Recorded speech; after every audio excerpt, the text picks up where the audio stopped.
عاقبۃ للمتقین اما بعد فاعوذ باللہ من الشیطان الرجیم بسم اللہ الرحمن الرحیم۔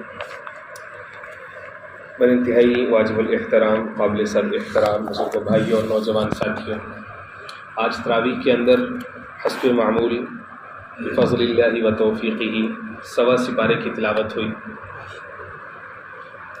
سورۃ الاعراف جو کہ قرآن مجید کی سورہ نمبر 7 ہے، 8ویں پارے کے نصف سے اس کی تلاوت کا آغاز ہوا اور وہ جا کر کے جہاں مکمل ہوتی ہے 9ویں پارے کے 3 پاؤ، تو وہاں تک الحمدللہ ہماری تلاوت پوری ہوئی۔ گویا کہ ہمارے سمجھ لیں کہ 9.25 سپارے ہو چکے ہیں الحمدللہ آج 7ویں تراویح کے اندر، اور کل اس سے جو اگلی سورہ ہے سورۃ الانفال اور پھر سورۃ التوبہ، کل انشاءاللہ العزیز ان دونوں صورتوں کی تلاوت ہوگی۔ گزشتہ کل سورۃ الانعام کی مکمل تلاوت ہوئی۔ سورۃ الانعام جو ہے یہ موضوعات کے اعتبار سے بہت وسیع سورہ ہے۔ یہ مکی سورہ ہے اور اس کی 165 آیات ہیں اور 20 رکوع ہیں۔ 7ویں پارے کے دوسرے پاؤ سے اس کا آغاز ہوتا ہے اور 8ویں پارے کے نصف تک تقریباً 1.25 پارے کی یہ سورہ ہے سورۃ الانعام۔ انعام کہتے ہیں مویشی کو، جانوروں کو۔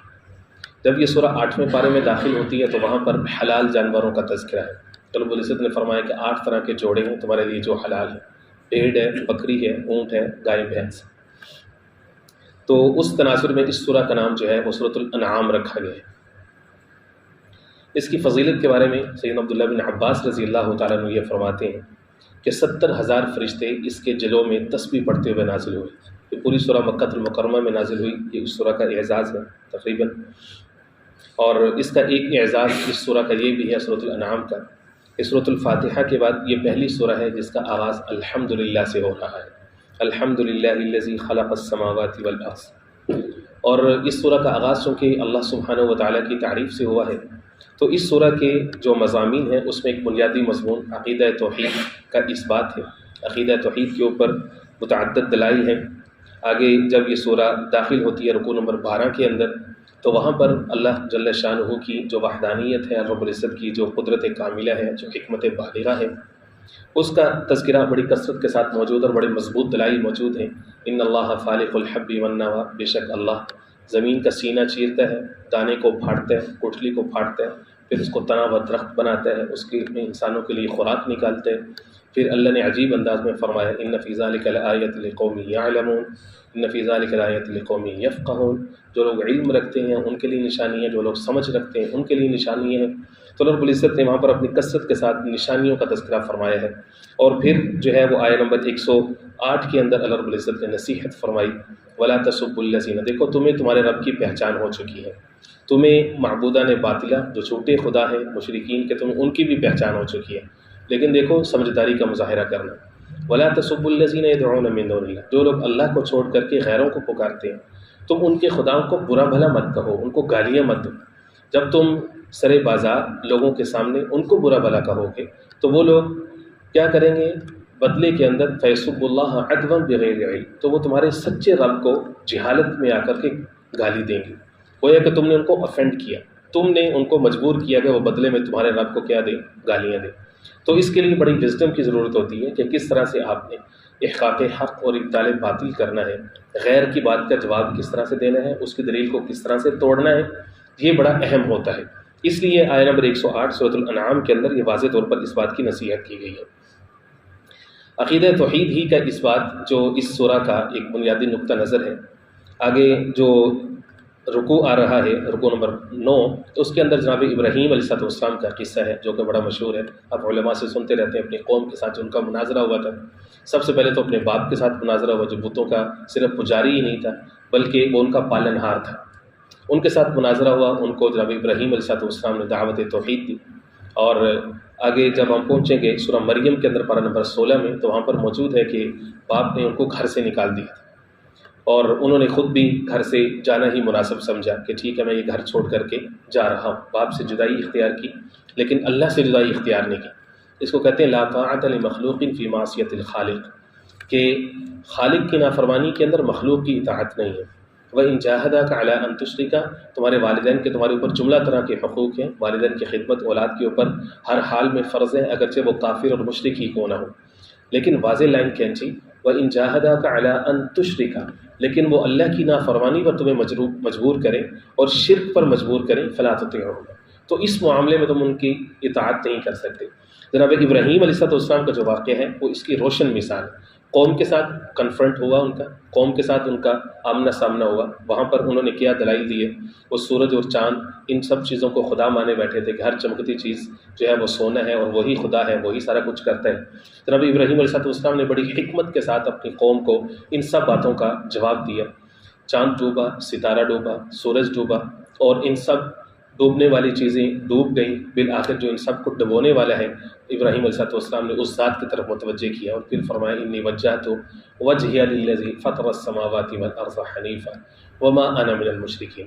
جب ابراہیم علیہ السلام سے بڑا موحد کوئی آج تک پیدا ہی نہیں ہوا، تو انہوں نے دعوت توحید دی۔ اسی لیے جو ملت ابراہیمی ہے اور ملت محمدی ہے، دین ابراہیمی، دین محمدی، شریعت ابراہیمی، شریعت محمدی، یہ باہم ایک دوسرے کا پرتو اور سایہ ہے۔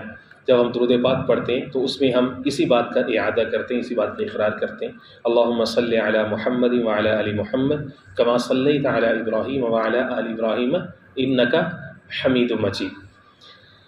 اس سورہ کے اندر ایک اعزاز اس کا یہ بھی ہے کہ اس کے اندر 18 انبیاء کا ذکر ہے، اور یہ آپ کو ایسا بہت کم دیکھنے میں ملے گا۔ اگرچہ سورۃ الانبیاء قرآن مجید کے اندر بذات خود موجود ہے، پارہ نمبر 17 کے اندر، تو وہاں پر بھی ایک طرح کے لڑی میں پروئے ہوئے اتنی کثرت کے ساتھ انبیاء کا تذکرہ اتنے خوبصورت انداز میں موجود نہیں ہے، جس طرح سے یہاں پر سورۃ الانعام میں آپ کو جو ہے وہ 18 انبیاء کا تقریباً ایک ہی جگہ پر تذکرہ جا کر کے ملتا ہے۔ مضامین کو اگر ہم مزید دیکھیں تو اس سورہ کے آیت نمبر 141 اور 142 کے اندر 8 طرح کے جوڑوں کی حلت کا تذکرہ ہے، جانوروں کی۔ مشرکین کیا کرتے تھے کہ اپنی مرضی کے حلال جانوروں کو حرام کر لیا، حرام کو حلال کر لیا، حالانکہ حلال اور حرام کی اتھارٹی صرف اللہ کے پاس ہے۔ رب العزت نے واضح لائن کھینچی کہ ہم تمہیں جانور بتا رہے ہیں، یہ 8 جوڑے تمہارے لیے حلال ہیں، بھیڑ، بکری، اونٹ، گائے۔ گائے کے اندر بھینس بھی شامل ہے، چونکہ دونوں کی صفات ایک جیسی ہوتی ہیں۔ آیت نمبر 145 اور 46 جب پہنچتی ہے تو وہاں پر پھر یہود کا جو مشرکین والا عقیدہ تھا، یہی سٹائل تھا کہ اپنی مرضی سے کچھ چیزوں کو انہوں نے حلال کیا ہوا تھا، اپنی مرضی سے کچھ چیزوں کو حرام کیا ہوا تھا۔ اللہ رب العزت نے پھر ان کو سمجھایا کہ حلال حرام کی اتھارٹی صرف اللہ کے پاس ہے۔ اللہ اپنے پیغمبر مبعوث کے ذریعے سے کسی چیز کی اطلاع دیتا ہے قوم کو کہ فلاں چیز تمہارے لیے حلال ہے، فلاں چیز تمہارے لیے حرام ہے۔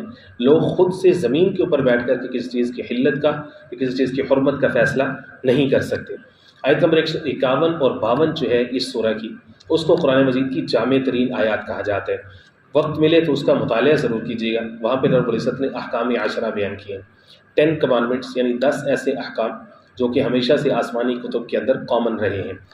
وہ 10 کمانڈمنٹس جو ہیں وہ آپ کو مل جائیں گے توراہ کے اندر، انجیل کے اندر، آسمانی صحائف کے اندر۔ انسانی جو زندگی ہے اس کو سموتھ چلانے کے لیے، اس کو بہترین چلانے کے لیے وہ 10 احکام ہیں جو کہ آیت نمبر 151 اور 152 سورۃ الانعام کے اندر موجود ہیں، جس کا سب سے پہلی چیز کا تعلق عقیدے سے ہے کہ اللہ کے سوا کسی کو شریک نہیں کرنا۔ پھر اس کے بعد دوسرے نمبر پر فرمایا وبالوالدین احسانا، کہ والدین کے ساتھ حسن سلوک کرو، یہ 2 ہو گئے۔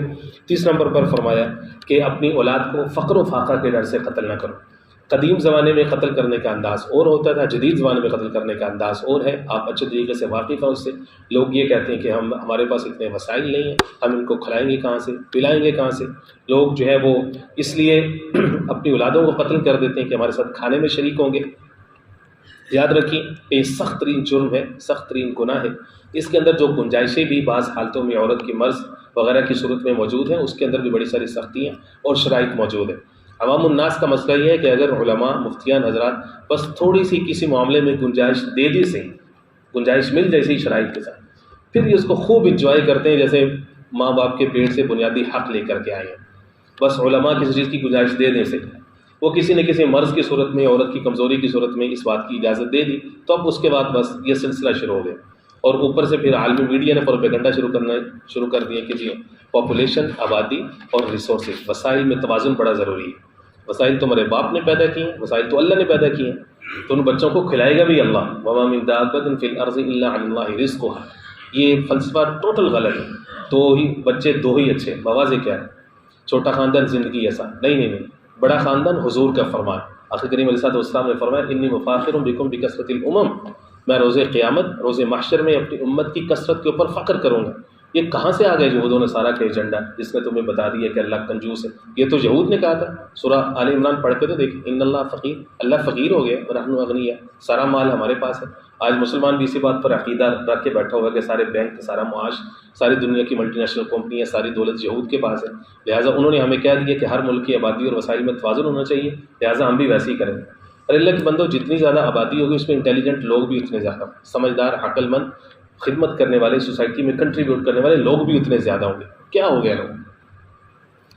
تو فرمایا کہ اپنی اولادوں کو فقر و فاقہ کے ڈر سے قتل نہ کرو، ہم ان کو بھی رزق دیتے ہیں، ہم تمہیں بھی رزق دیتے ہیں۔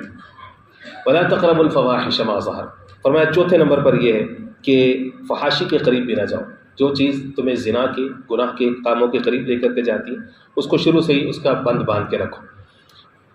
اور اس کے بعد پانچویں نمبر پر فرمایا ولا تقتلوا النفس التي حرم الله الا بالحق، انسانی جان کی حرمت بہت زیادہ ہے، کسی معصوم جان کو قتل نہ کرو الا بالحق، ہاں حق کے ساتھ۔ حق کے ساتھ کون سا قتل ہے؟ یعنی تین صورتوں میں علماء اکرام نے لکھا ہے قرآن و سنت کی روشنی میں، تین صورتوں میں انسانی جان کو قتل کرنا جائز ہے۔ نمبر ایک کہ قتل کے بدلے قتل، قصاص، جس کا تذکرہ گزشتہ دروس کے اندر ہو چکا ہے بڑی تفصیل کے ساتھ، جس نے قتل کیا بدلے میں اس کو قتل کیا جائے گا۔ دوسرے نمبر پر شادی شدہ ہو، زنا کرے، زنا کا مرتکب ہو، اقرار کر لے یا گواہوں سے ثابت ہو جائے، مرد ہو یا عورت، اس کی سزا رجم ہے۔ کل کے درس میں اس پر بھی بات ہو چکی ہے، اسٹوننگ ٹو ڈیتھ ہے کہ اس نے اللہ کی حد کو توڑا ہے، لہٰذا اس کی سزا یہ ہے کہ اس کی گناہوں کی معافی اسی صورت میں ہے کہ اس کو یہ سزا جاری کی جائے، اس کے اوپر رجم۔ تیسرا ہے ردت، اپوسٹسی، یعنی جو شخص دین اسلام سے پھر جائے تو مرتد کی سزا جو ہے وہ واجب القتل۔ ان تین صورتوں کے علاوہ کسی انسان کو قتل کرنا شریعت اسلامی کے اندر جائز نہیں ہے۔ چھٹے نمبر پر فرمایا کہ یتیم کے مال کے قریب نہ جاؤ۔ ساتویں نمبر پر فرمایا کہ کیل اور میزان، جن چیزوں کو تول کر کے دیا جاتا ہے ان کو صحیح پورا تول کر کے دو، جن چیزوں کو ماپ کر کے دیا جاتا ہے ان کی پیمائش ٹھیک کرو، اس میں کمی زیادتی نہیں کرو۔ ہمارے معاشرے کے اندر ایسی بیماری پلی ہوئی ہے، ایسی بیماری پلی ہوئی ہے، قوم شعیب علیہ السلام والی جو بیماری تھی کہ کوئی بھی شخص صحیح طریقے سے ماپ تول کرنے کے لیے تیار ہی نہیں۔ حالانکہ آخر علیہ السلام نے فرمایا ہمیشہ جھکا کر کے دو، لیکن جا کر کے دیکھو ہمارے معاشرے میں، ہمارے کاروبار، بزنس، تجارتیں، منڈیاں کیا ہو رہا ہے؟ رنگ برنگے ہتھ کنڈے ہیں کم ماپ تول کر کے دینے کے اور زیادہ منافع کمانے کے۔ اور اللہ فرما رہے کہ ایسی قوم پھر میرے عذاب کے لیے تیار، ایسی قوم سے میں سبزے کو روک لیتا ہوں، سبزے کو روک لیتا ہوں۔ پورا پنجاب اتنی زرخیز زرزمین ہے اور لوگ آٹے کے لیے شہید ہو رہے ہیں، شہیدی کا لفظ بولا جائے گا، یہ حال ہے۔ اور پھلوں کی قیمتیں آسمانوں کو پہنچی ہوئی ہیں، کیوں ہے؟ زرخیز سرزمین ہے بھائی، کیا ہوا ہے بھائی؟ اللہ کی طرف سے عذاب کا کوڑا ہے، سخت الفاظ ہمیں بولنے پڑتے ہیں، یہ ہمارے اپنے اعمال ہیں۔ فرمایا کہ اس کے بعد 9ویں نمبر پر فرمایا اذا قلتم فاعدلوا ولو كان ذا قربى، عدل کی بات کرو، بچے تمہارا قریبی اس سے ناراض ہی کیوں نہ ہو، کسی قریبی کے خلاف ہی کیوں نہ جا رہی ہو۔ لوگ اپنی ذات، برادری، مربی، بھائی بندی کے چکروں میں ہمیشہ جھوٹ کے ساتھ کھڑے ہو جاتے ہیں کہ ہمارا جو فالس پرائڈ ہے، ہماری نیشن کا، ہماری قوم کا، ہماری برادری کا، کہیں وہ نہ گر جائے، کہیں اس سے دوسرے فریق کو، دوسری ذات برادری والوں کو فائدہ نہ ہو جائے، کہیں ہمارا سر نہ جھک جائے۔ تو لوگ کیا اپنے بندے کو بچانے کے لیے جھوٹ کے ساتھ کھڑے ہو جاتے ہیں۔ فرمایا یاد رکھو جس شخص نے اپنی قوم کا جھوٹا وقار بچانے کے لیے جھوٹ کا ساتھ دیا تو اس کی مثال ایسے ہی ہے جیسے ایک اونٹ کنویں میں گر رہا ہو اور کوئی شخص جو ہے وہ اونٹ کی دم پکڑ لے۔ اب بندہ زیادہ زور آور ہے کہ اونٹ زیادہ زور آور ہے، اب وہ دم کو چھوڑے گا نہیں تو اونٹ تو گرے گا، اب یہ صاحب خود بھی اس کے اندر گریں گے، یعنی وہ قوم پوری جہنم میں جا رہی تھی اور یہ شخص بھی اس کا جھوٹا جو ہے وہ غرور بچانے کے لیے، وقار بچانے کے لیے خود بھی جہنم میں چلا گیا۔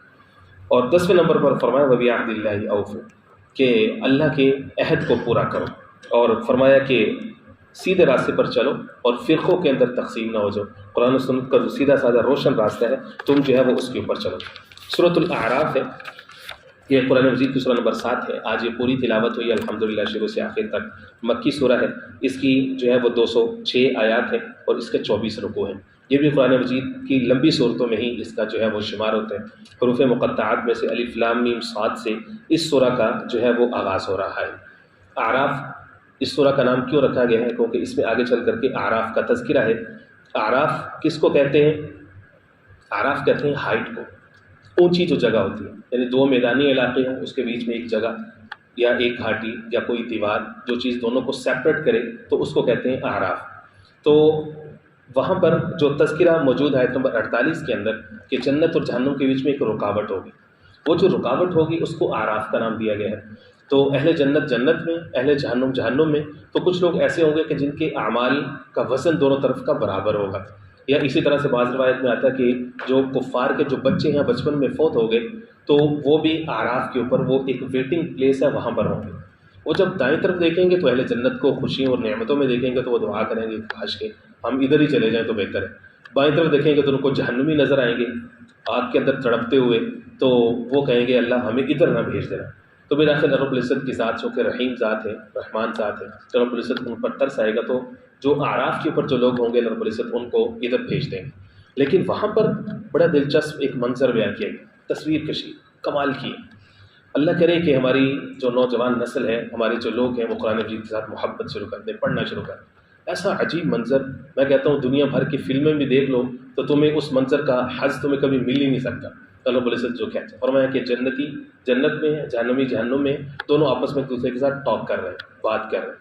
اب پتہ نہیں کہ انسان نے جو ٹیکنالوجی تیار کی ہے، ادھر انسان بیٹھا ہے اور ہزاروں کلومیٹر دور سمندر پار ایک شخص ٹی وی اسکرین کے سامنے آمنے سامنے بات کرے ایک دوسرے کے ساتھ۔ اللہ کا کیا کمیونیکیشن سسٹم ہوگا کہ جنت اور جہنم کا فاصلہ ہزاروں سال کا سفر کا فاصلہ ہے۔ کہاں جنت 7 آسمانوں سے اوپر ہے، اللہ کے عرش کے قریب ہے، جہنم 7 زمینوں سے نیچے ہے، اور اللہ کا کمیونیکیشن سسٹم کیا ہے، جنتی جنت میں، جہنمی جہنم میں، اور آپس میں ایک دوسرے سے بات کریں۔ واللہ اعلم بالصواب۔ بڑی بڑی اسکرینز ہو سکتا ہے لگی ہوں، دونوں ایک دوسرے کو دیکھ رہے ہوں اور دونوں ایک دوسرے کا نمبر ڈائل کریں۔ قرآن مجید کا انداز تو یہی ہے، ونادى اصحاب الجنت اصحاب النار، اہل جنت اہل جہنم کو کال ملائیں، ان سے کہیں گے ما وجدنا ربنا وعدہ حقا، رب نے جو ہم سے وعدہ کیا تھا ہم نے تو سچ پا لیے، ہم تو صحیح جگہ پہ ہیں، تم بتاؤ تمہارا کیا حال ہے؟ تو آگے سے کہیں گے ہاں ہم بھی صحیح جگہ پہ آ گئے، ہمارے ساتھ بھی وعدہ سچا نکلا۔ تو ایک شخص اونچی آواز سے کہے گا فأذن مؤذن بینہم، اللہ کی لعنت ہو ظالموں کے اوپر، اب تم آ گئے ہو نا صحیح ٹھکانے کے اوپر۔ پھر جہنم والے ان کو کال بیک کریں گے، ان سے کہیں گے یار تھوڑا سا پانی پھینک دو ہمارے اوپر، ونادى اصحاب النار اصحاب الجنت ان افیضوا علینا من الماء، تھوڑا پانی دے دو ہم جل رہے ہیں ادھر۔ تو وہ کہیں گے ان اللہ حرمهم علی الکافرین، اللہ نے اس کو کافروں کے اوپر کیا کیا ہے، حرام کیا ہے۔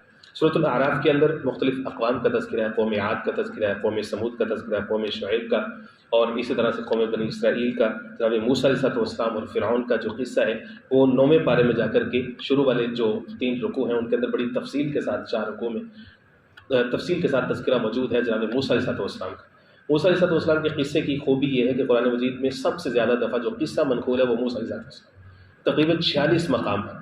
اب رائٹ فرام سورۃ البقرہ، اب وہاں سے مطالعے کا آغاز کیجیے، وہاں پر آپ کو جناب موسیٰ علیہ السلام کا قصہ نظر آئے گا۔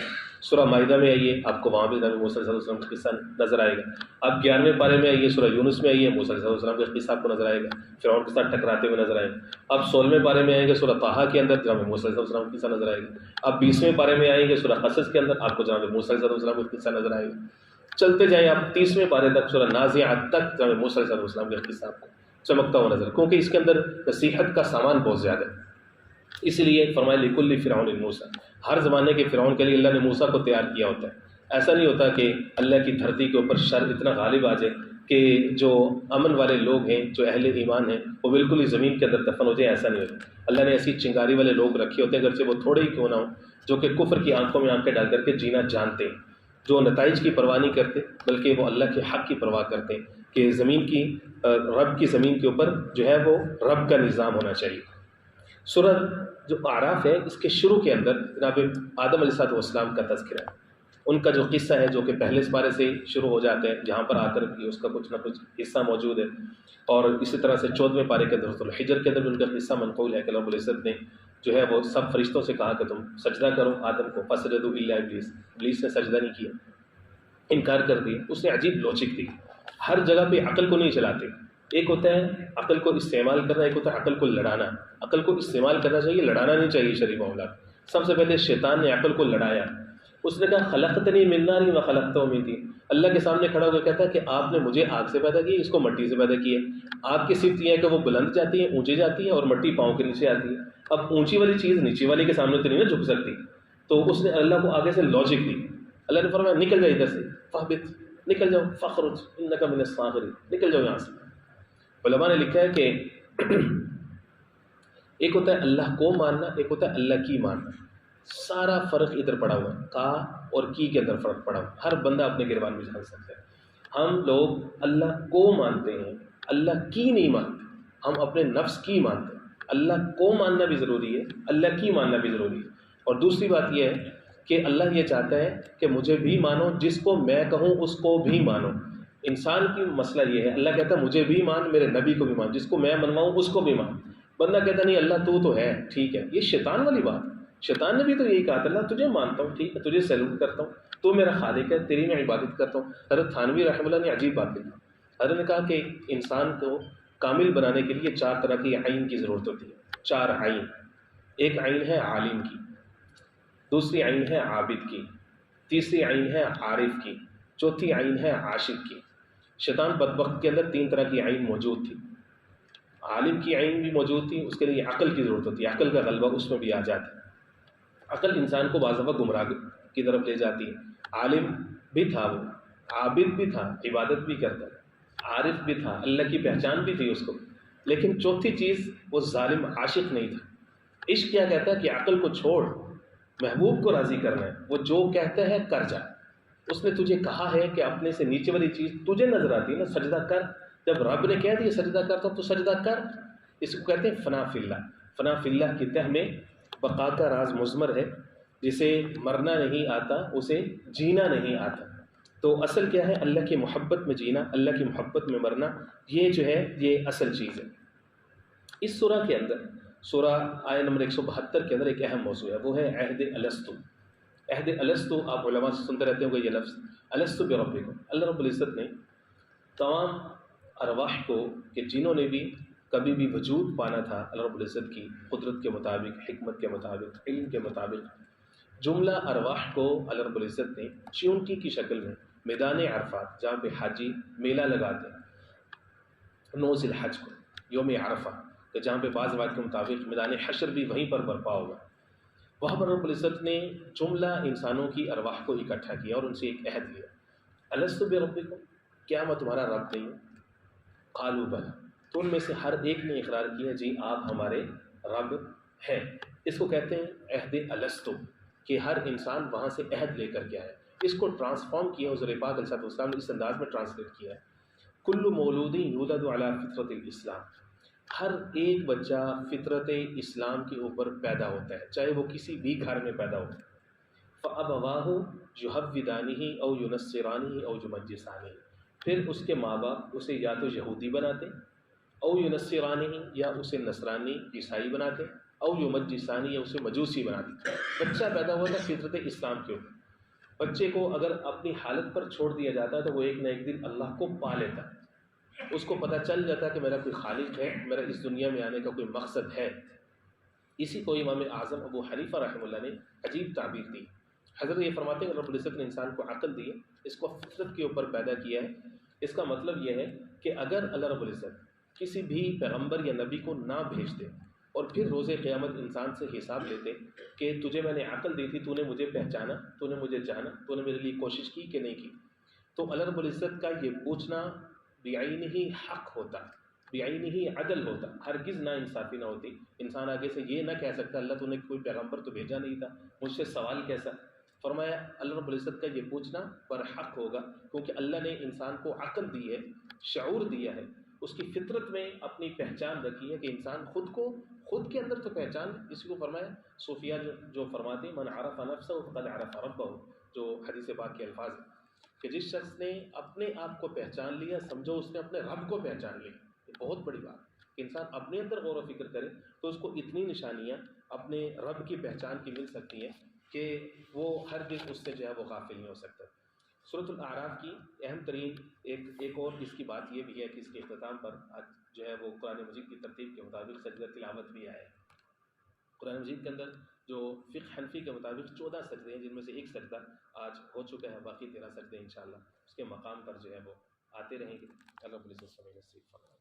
بسم اللہ الرحمن الرحیم، اللہم صلی علی محمد النبی الامی وعلی آلہ واصحابہ وبارک وسلم تسلیما کثیرا۔ اللہم نبّئ قلوبنا بالقرآن وزین اخلاقنا بالقرآن وادخلنا الجنة بالقرآن ونجنا من النار بالقرآن یا رحیم یا رحمن یا اللہم اشف مرضانا ومرضى المسلمين صلی اللہ تعالی